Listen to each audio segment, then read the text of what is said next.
So next minutes, and we don't do first and seconds on. All I just say is if there's no additions or corrections, the meeting minutes will stand from March 10th, 2025. Those will be on file, quick recorders on the website. Is there any public comment? Is there's no public? I don't see any public comment. You're the only public, and you'll comment on the other. Yeah. Yeah. Okay. No public hearings, no bid openings, personnel announcements. I can read these if you want me to. I got You got more? I got the new ones jotted down. Go get it. Yeah, tell us what the new ones are. So planning office, we have a planner permanent full-time, or a planner in training permanent full-time. Sheriff's office has a civil clerk permanent full-time. Road and Bridge Department has an opening for road, bridge, and gravel crew member permanent full-time. Weed Department, weed sprayers, short-term full-time, or a weed coordinator that is permanent full-time with the weed department, or we're doing a seasonal quarter-time weed coordinator. Okay. What's the road and bridge? Road, bridge, and gravel crew member. Permanent full-time. All right. Announcements and reports. Next week, next week I will be in Helena, and you will be at Macros in Great Falls. And Jennifer, I think, is out on a personal issue or something. She'll be here some of the week, right? She might be some of the week. Yeah. Okay. If there's no other announcements and reports, discussion action item, the Mako Healthcare Trust renewal. It says Pam Walling. Was she calling in, or are you going to do the report? I think we're giving an update. Or you're giving the update. You're here to. Well, we're a part of the committee. Okay. All right, go for it. All right. So basically, we met with Pam Walling to go over the different things of our Mako Health Insurance. The insurance committee recommends that we keep with the same plans and don't change anything on that. We actually want to keep everything the same as it was this fiscal year and stuff. We are asking the commissioners to increase the contribution amount for the employees from $1,309 a month per employee to $1,400 a month per employee. This would allow for an employee to have the basic plan, dental, and vision for themselves covered by the contribution of the county. Okay. And we're recommending to keep the rest of the plans, the high deductibles, the same amount. Yeah, we're not switching plans at all. We got presented with some different plans. However, one of the plans that they offer in comparison to what we offer was an HD high deductible 3,500, high deductible 4,000. We didn't think the $500 deductible difference would make a change for people, because we'd have to drop the $5,000 to the $6,000 deductible plan. So we decided to keep it the same. We still offer a high. Yeah. Yeah, we are. I mean, they already gave us the report. Oh. Okay. And that is the recommendation of the insurance committee. Okay. And were we need to approve the renewal though, right, Tia? Yes. Because we have to sign, we have a renewals signature. Do we have to approve the county contribution? So they do have the contribution amount on the renewal form. Okay. Is it written in? Yes, it is. Well, that's pretty presumptuous. Yes, it is. Okay, so that's one. Yeah. I don't think it has to be signed at right now, though. Yeah. Well, We're just we can presenting. make the decision at this meeting because there's a deadline on it, right? Yes, we have to have. It would go from 13 over 9 to 15. Yeah. So Neil, what's the approximate increase? So that's a $91 increase per month per employee, or $1,092 a month times. We have 74 employees on the plan, so that'd be an $80,000 increase.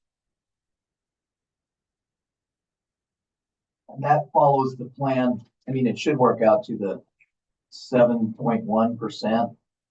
And 4.7, so the medical rate went up 7.1%. Mm-hmm. So that was the increase in the general, and then the dental rate went up 4.7%. And I assume that should just follow that, correct? Yes. Yeah.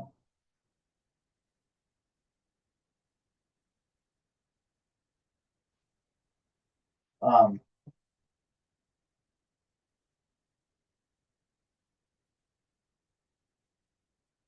We did discuss possibly trying to explore family friendly plans, but the one problem with doing that is in order to try and make members and children's and member and families more affordable, it brings just the employee up so much that it doesn't make enough difference on the member and family and the member and children to make it worth where there's people switching. So it just costs more money for the employee itself. Just was not feasible. And the committee felt, after we met with Pam, we talked a little bit about ourselves. This is really a tremendous asset that the commissioners provide to the employees to cover 100% of the basic plan. And there is a little bit of, I don't know, necessarily, and Neil can explain this a little better, but like, we do have some members that don't take they take a high deductible plan. So that money that you put towards that, doesn't go to a medical savings account per se. So I don't know if that's a cost savings.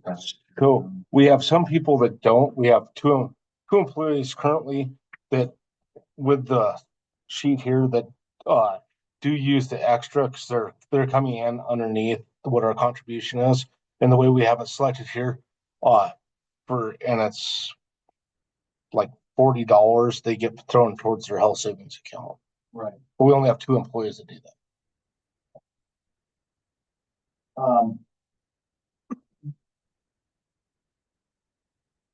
But my understanding is what we are actually approving here is both the plan and the Contribution, Contribution. yes. And then that would give Pam and stuff to have her documents ready for when we meet with Yeah, for open enrollment. open enrollment. Right. Well, main thing is, yeah, I mean, Mako has to know we've got a deadline for when you have to sign on. Yeah. So, The hardest part for you guys right now is setting this contribution with us not knowing what our levies will be, what our permissives will come in at, and stuff like that. yeah. And right now, are we using all of our permissive levies to pay health insurance? Are we maxed out on those? We're not maxed out, no. On the permissive specific for. So we health used everything in permissive that was eligible to us. We didn't because in permissive you don't have carry forward like you do in the other part of the budget. So we were eligible for, I believe, 18 mills. So we used all 18 this last year. That was my question. We are maxed out our permissives for health insurance. Yes. But we don't know what they're gonna be this coming year. We won't know until the ad valorem. $80,000 difference over. Yeah, $80,000 increase. 80, what was that? $91? Yeah, 91.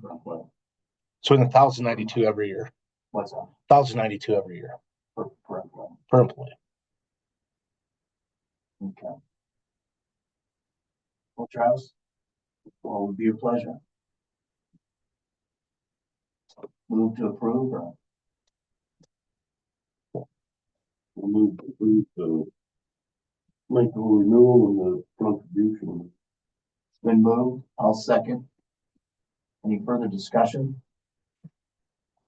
We'll just, if we don't have enough mills to do it, I think we can probably slim down that quarters budget enough to cover that $80,000, so we'll be fine there. Yeah. All right, all in favor? Aye. Opposed? So we all said aye. Okay, it's been approved with the increase. No appointments, any public comment on non-agenda items? No protest about 90 months? Okay. No. Next meeting date, March 28th at 3 o'clock, April 10th at 2, April 16th at 5:15.